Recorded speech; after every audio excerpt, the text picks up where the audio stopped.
निघून गेला आहे.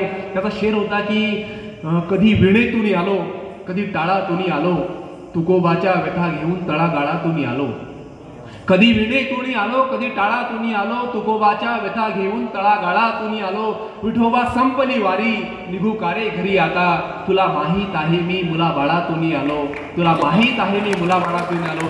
आम्ही सुद्धा मुलाबाळातून आलेलो आहोत, त्याची आम्हाला जाणीव आहे. निघायची वेळ होऊ शकते.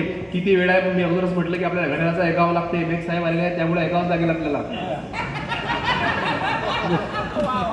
किती वेळ आहे आम्हाला आयोजकांचं माहित नाही. कसं आहे माहिती आहे का, आयोजकांचं असं असतं की मला गेल्या वर्षी आयोजकांना विचारलं की आता किती वेळ आहे, तर ते म्हणजे चालू द्या चालू द्या. तर म्हटलं नाही आम्हाला जायचं आहे, तर चालू द्या. म्हणजे त्यांचा इशारा आहे की चालू द्या. मी गेल्या वर्षी केबीसी मध्ये गेलो होतो. केबीसी मध्ये मी शेवटच्या म्हणजे फायनल स्टेजपर्यंत गेलो होतो. 1 करोड रुपयाचा प्रश्न माझ्यासमोर आला. अमिताभ बच्चन यांनी मला प्रश्न विचारला. पहिला म्हणजे एक शेवटचा प्रश्न आहे म्हणे, 1 करोड रुपयाचा प्रश्न आहे म्हणे. म्हटलं काय प्रश्न आहे? तर म्हणे तुम्ही कवी संमेलनाला फिरता. हो. म्हटलं म्हणे कवी संमेलनाला फिरता की मला अशा गावचे रसिक सांगा म्हणे की जे तुम्हाला 2000 रुपये मानधन देता म्हणे आणि 8 वाजता उभे केले की 12 वाजेपर्यंत तुम्हाला कवी संमेलन चालू द्या चालू द्या. म्हणजे असे कोणत्या गावचे रसिक आहेत डॉक्टर साहेब? कोणत्या गावचे रसिक? आता प्रश्न होता. प्रश्न सोपा होता, पण मी तुम्हाला सांगतो की मी त्या 1 करोड रुपयावर पाणी फिरलं पण आर्मीवाल्यांचं नाव घेतलं नाही. मी तुमचं नाव घेतलं नाही.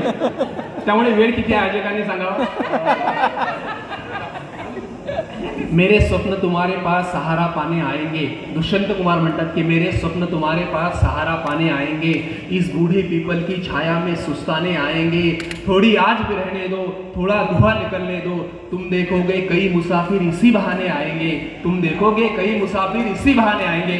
गणपतीमध्ये फालतू फालतू कार्यक्रम सुरू झालेले आहे, पण तुम्ही ही सुंदर परंपरा चालू ठेवलेली आहे, तर अशीच चालू ठेवा.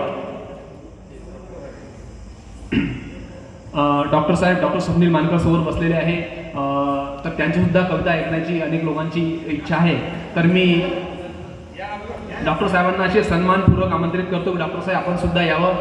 असो कसाही सूर आपला प्रत्येकाला गाणी आहे. किशोर बडे म्हणतात की असो कसाही सूर आपला प्रत्येकाला गाणी आहे, मैफिल आहे 2 घडीची नंतर निघून जाणे आहे, मैफिल आहे 2 घडीची नंतर निघून जाणे. आपल्याला जायचं आहे. डॉक्टर स्वप्नील मानकर यांना विनंती करतो त्यांनी आपली एक कविता सादर करावी. नंतर वरंगार सरांच्या अतिशय बहारदार पंगत कवितेने आपण या कवी संमेलनाचा समारोप करणार आहोत. डॉक्टर स्वप्नील मानकर, यवतमाळ.